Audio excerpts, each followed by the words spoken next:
this that really made a difference? Truthfully, so after the games, I really couldn't take much like time off. But a big thing for me was going back to Wisconsin and just spending some time with my family. I feel like being back home, I kind of needed that. We live in a fairly small town, and so it was nice kind of just getting away from everything, because it's been a lot, I guess, with just all the media stuff and just so much more attention. I guess that was probably the hardest part. And just one quick follow-up. Are you surprised by how many Olympians and Olympic medalists like yourself are actually making this quick turnaround?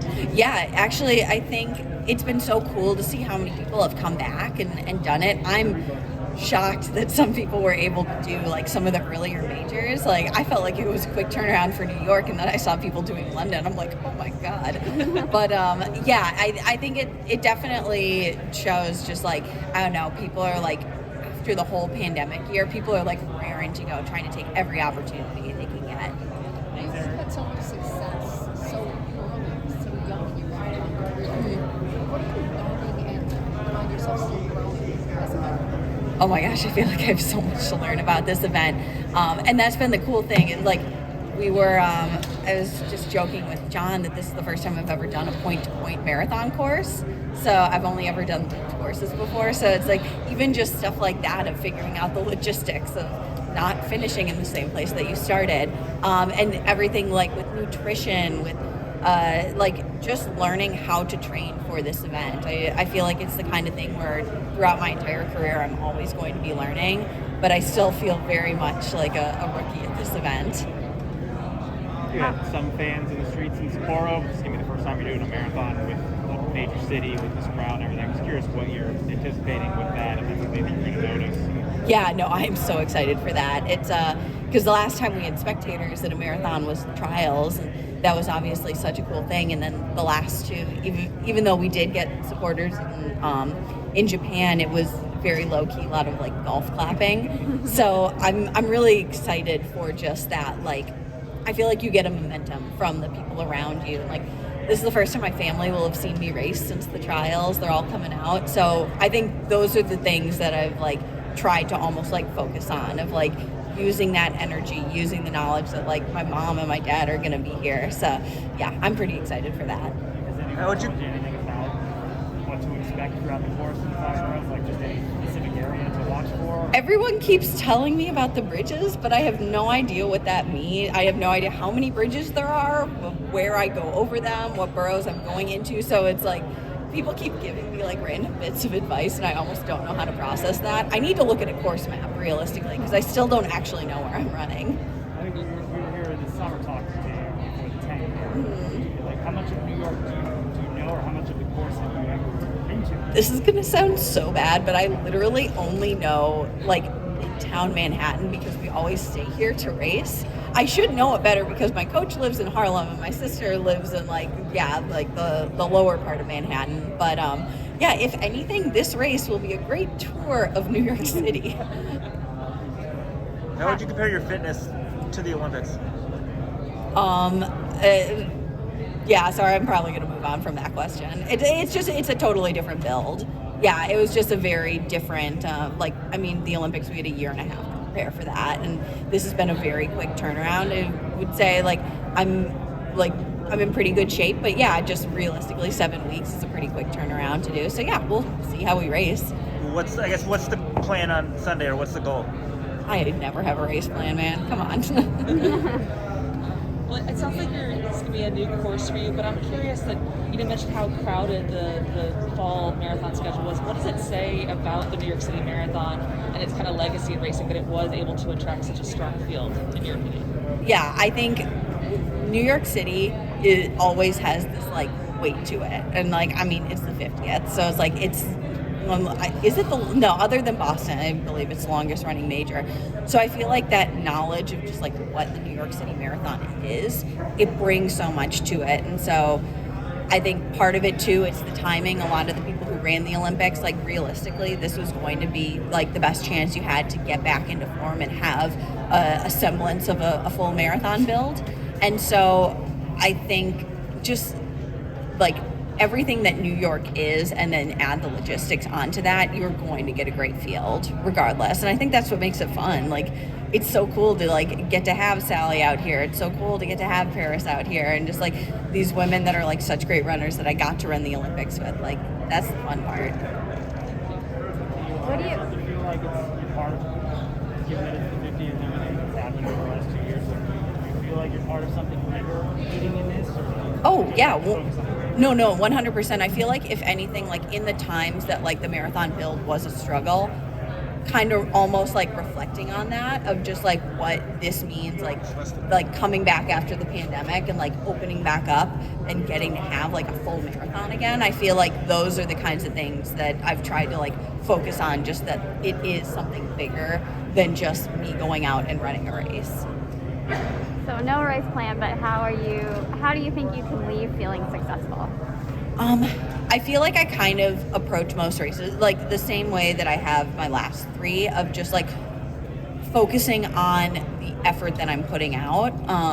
Just because it's like, I guess the reason that I don't really make race plans is just because you never know what other people are going to do. Like Paris, like could go out and like take it out like super fast, like 2:17 pace, and like realistically that's just too fast for me to try to be going.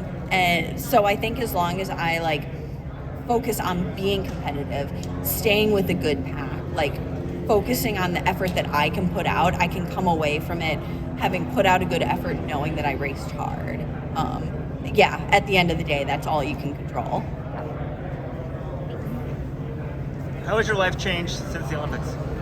Oh, it's totally changed and not changed at all, if that kind of makes sense, in that, like, I guess there, as seen here, there's a lot more focus on me. I've never done one of these press conferences before, a marathon before. And so I guess that increased focus, I think the way people see me has changed. The way I see myself has not changed. And so it's like when I'm home in Flag and I'm just training and I'm with my friends, it's the same exact as it's always been, of just like, I kind of still see myself as I just go out, I train hard, I do what I can do. And I think everybody else then tries to like glean information from that or create storylines. But I guess in my own head, I know what I need to do, and I'm going to keep doing that. I'm not changing what I do just because I have a medal around my neck. Oh, sorry, I did not hear either of that. What are you most looking forward to on Sunday? What am I most looking forward to? Racing. I don't know, I just legitimately do love getting to go out and do these races. It's like I look forward to like running against some of the best women in the world. I'm looking forward to the crowds, getting to have that energy again. And yeah, I don't know, like, I mean, this is my dream job. Every time I get to go out and do a marathon, it's really fun. Do you have a message for Peter about team? A message for, I don't know, I guess along those same lines, just like keep doing what you love and find a way to make the thing that you love most in the world the thing that you get to do every day.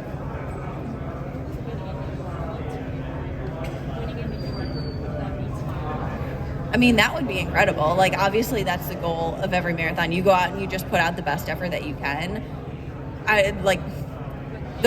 My first race as a pro was running the US 5K champs out here for the Abbott Dash to the finish and watching Shalane Flanagan win back in, 2017. And that was just I felt like it was such an impactful moment for my career of seeing that and just seeing like, wow, like an American woman can go out and like be like at the top of the world stage. And I think it was like in my mind just being like, wow, like that can happen, and it was so inspiring for me. So yeah, I don't know, it's just, yeah, New York City Marathon is just, it's just something else.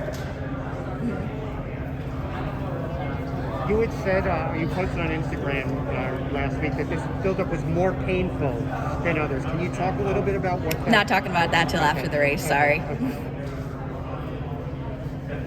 Molly, what's your pre-race pump-up beat going to be? Pre-race pump-up beat? Ooh. I'm trying to think. I've been listening to a lot of like Big Wild recently, so yeah, probably something off his new album. I feel like something like probably with like a pretty good, like a lot of bass on it. Yeah, I guess, we have to like drive a ways to the start, right? I feel like you got some time. Yeah, I should probably put a playlist together. All right. Well, if Yeah. you do, make sure you share it after. Yeah, I'll share it on Instagram or something. Do you have any post-race plans? I mean, after the Olympics, you have I've kind of left that to my family to figure out. My sister lives in the city now, so she kind of knows the area a little bit better. I've got a lot of friends in town right now for this too, so I feel like it'll be fun. Truthfully though, like when I do a race, I almost can't like mentally process until like after. Like my world kind of ends when the starting gun goes off, and then everything after that just happens. So yeah, I'll leave that to my sister to make post-race plans. Yeah, I've been like in December or vacation or anything like that. Oh, yeah, I actually don't know. I've got a road trip from Wisconsin to Flagstaff. I've got to bring my car out. So, yeah, probably go skiing or something. I don't know. We were flying over the Rockies and I saw that there was snow. So, yeah, I don't know. Maybe hit up Aspen or something. You're 3 for 3 really at the marathon distance. You've had a lot of success in every point to you. That's gracious for how I ran at London, but sure. Do you feel any extra pressure going into this one? No. Yeah, not really. I mean, it's going to be what it's going to be. I think a lot of people, I don't know, kind of going back to like, if things have changed. Yeah, I think a lot more people put expectations on how I race now, but like 100% honestly, like I really don't care.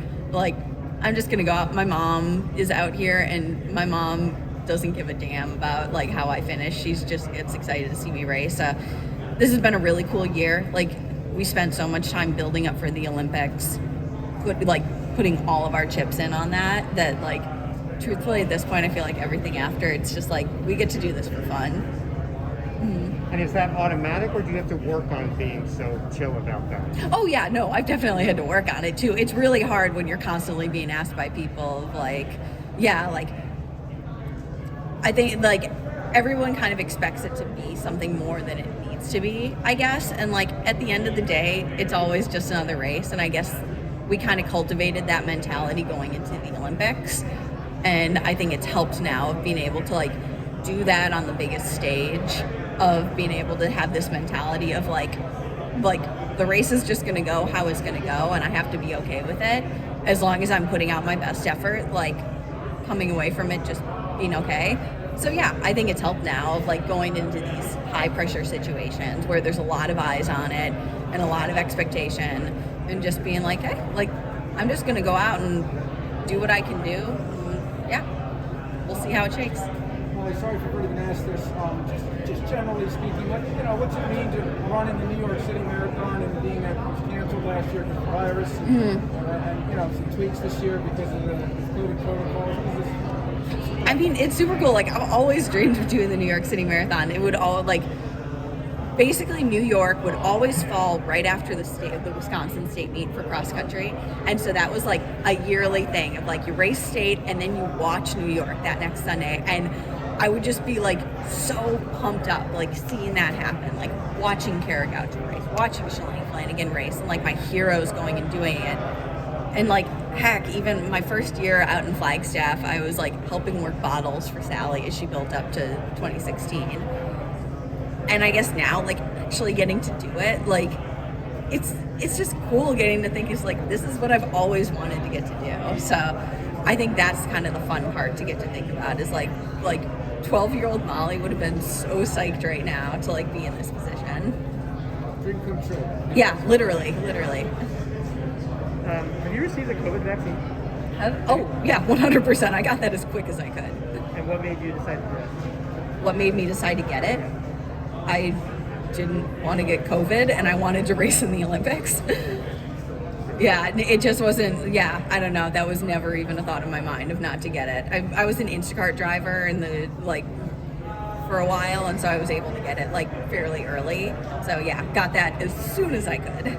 You were driving for Instacart in 2020 and 2021? 2019, yeah. Any thoughts on some of the tweaks as far as the staggered starts, and you guys are given an option now to wear a hydration belt to avoid crowding at the water stations? Oh, I didn't actually know that. I guess you're not doing that. Yeah, no, we get our bottles. Sorry. I know that sounds like a first world problem. But yeah, But I think it's great. Any mitigation technique. Obviously, it's so exciting to get to have like thousands of people back together, and like I think a lot of people worried about like, okay, would this be like even able to happen? So I think any sort of mitigation techniques, kind of like similar to like what happened in Boston too, of like kind of spreading it out, I think is good. Just like taking the necessary precautions so that we can have events like this, I think is super, super important. And like, yeah, we'll see if like some of those changes like will stick around just depending on where the world is. But like, basically, kind of like with the vaccine, like I think anything that can be done so that events like this can happen, I think are super important. So it's like we all have to like, yeah, do our part to make sure that things can like stay healthy and open. Before you ran the marathon, did you know that would be your event? No. I always dreamed that it would be, but yeah, you don't know. It's like, yeah, you kind of take this risk of like, yeah, you go into it and you don't know what a race is going to be. You can go out and it could be great, but it could also really suck. And I kind of knew that I got stronger the farther the distance went, but yeah, no, I'm just as surprised as anyone of how these last 3 races have gone. And it's been super cool to get to just like explore it more and find things every race, despite like regardless of like the successes that I've had, find things that like, okay, I need to work on this, I need to improve on this, and see the spots where like there is room for growth. What are those spots? Those spots, I think just a lot of like aspects of training, like figuring out the logistics of like how you do mileage, how you do workouts, figuring out nutrition, figuring out like sleep. Sleep horribly. That's like one thing that I could really improve on, and like those aspects of recovery. And that's the thing with the marathon, there's a million different things that you can improve. So I think that's what makes it fun, is that it's like you're always going to find that thing that like, okay, I can work on that the next time. Did you ever think, I mean, you almost didn't do the trials. It's kind of like a Cinderella story. I mean, you were a Foot Locker star and an NCAA star. Yeah, it's just kind of funny. Yeah, it's like that like butterfly effect of like if you change one thing about what it would have been, or just like, I don't know. It is interesting of like I do wonder if I'd kind of like, I'm not very good at the track 10K, but I kind of kept just doing it because that's what you're supposed to do. And so I do wonder if I hadn't had the, I guess like, yeah, but like kudos to my coach John on this one for like being able to be like, okay, like let's try and find something that we might be able to thrive a little bit more at, and not being afraid, not calling it like, oh yeah, I failed at track 10Ks. Just being like, okay, we're just gonna try something different. Molly, I'm from Canadian Running Magazine, and so I have a silly little question for you. Nothing is silly. But everyone in the office wants to know if you've ever tried poutine. Okay, I love curling. poutine. I love poutine because that's a big thing in Wisconsin as well. Okay, yeah. There's actually this spot in Madison called Disco Fries. So my brother went to school there, and it was like a late night poutine restaurant. Oh, there was nothing better than like going out like at University of Wisconsin, 2 a.m. you hit Disco Fries. You have to eat it fast, otherwise the poutine like congeals. This is a Canadian problem too. Yes, that makes me so happy. Absolutely. How long was it after the Olympics that you started focusing on New York? And was the turnaround physical and mental? Yeah, I felt like it was like kind of like an up down. Oh, sorry. Kind of like an up down up of like I took like a few days after the games to kind of like recover a bit, get back to flag, and then I had to go to Boston actually to move out, and so it was like kind of this like we almost like hit it too hard right away. Of like I did the Falmouth race, we were kind of getting right back into it, and then I hit like a huge dip of just like emotionally, physically, it was just really hard, and so that was part of the reason. I was supposed to get right back out to altitude, and I actually went back to Wisconsin for a little bit to get that kind of like mental and physical recovery. So yeah, the build was a lot shorter than we thought, but I think if I hadn't done that of like getting back, like seeing my family, spending some time, I don't think I would have been able to do the full build.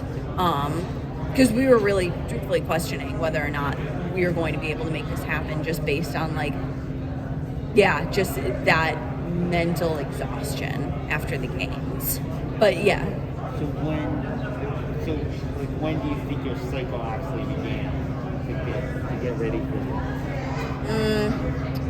what was that? Was it Labor Day? No, it had to have been after Labor Day. I'd been like really struggling to get back into it, and then it was in Wisconsin. I went up to see my brother and my dad race because they do car racing, and I did like 20 miler or so when I was up there, and that was the first time I was like, okay, we can do this.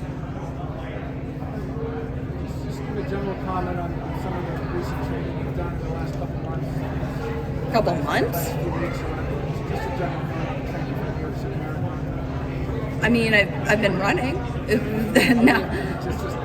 Yeah, no, it was obviously a much shorter build, so we couldn't, like, before the games, we had, like, this huge chunk of time between, like, 1:30, 1:35 for mileage and just, like, hitting workouts hard and everything. So, like, there was just this huge, we're almost kind of trying to look at this of, like, a continuation of, like, the training from the games. Like, credit Mike Smith, he's the, just like a friend of mine, coach out in Flagstaff, that we know pretty well, and he is almost like you have to think of it like you're taking your fitness from the games and going through rather than like a separate build. Like you don't lose that fitness, and so I think that's helped me in my mind because like this build it's been so short that we haven't been able to get in some of these key pieces that we usually do in a marathon build. But just thinking like, okay, like we've got this fitness, we're going to like continue that momentum that we had going. So yeah, we got in some like solid stuff. Got back up to 130 for I want to say like 2-3 weeks or so. It's just you don't have that time to like hold it there and just get this like depth of fitness. Thank you.